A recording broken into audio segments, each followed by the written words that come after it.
Keep Trying asks us to transform the following into quadratic equation and determine the solutions using any method.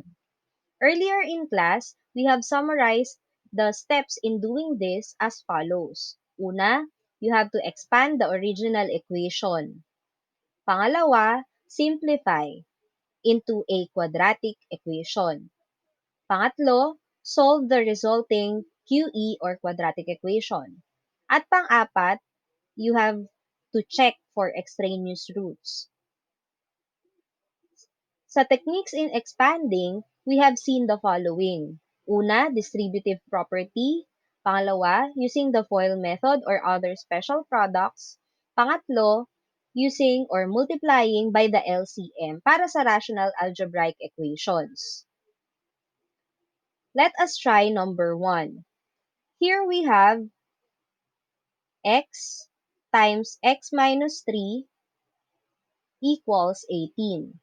Looking at it, since meron tayong monomial, this tells us na pwede tayong gumamit ng distributive property as a technique in expanding. Doing this results to x squared, kasi x times x, minus 3x from x times negative 3.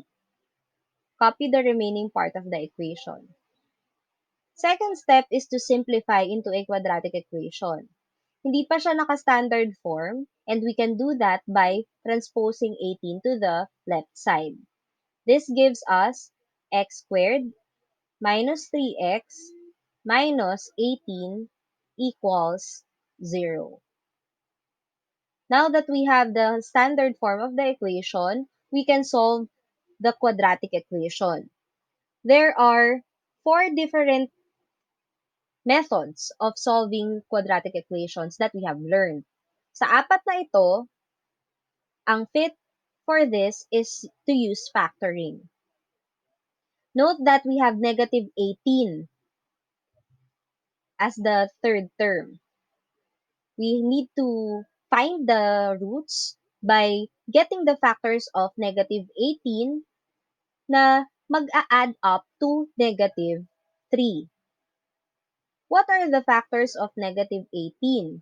We can have 6 and negative 3, negative 6 and positive 3, 9 and negative 2, negative 9 and 2, 18 and negative 1, negative 18 and 1.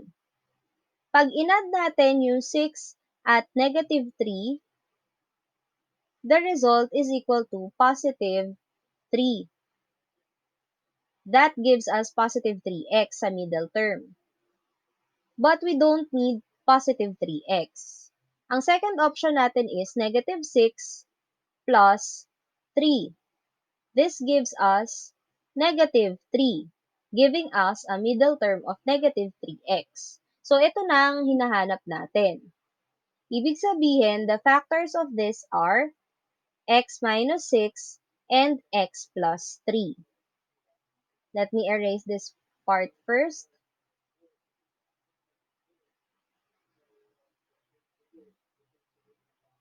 So, we'll have here x minus 6 times x plus, x plus 3 equals 0. And finally, you can get the values of x here. Kayo nang bahala.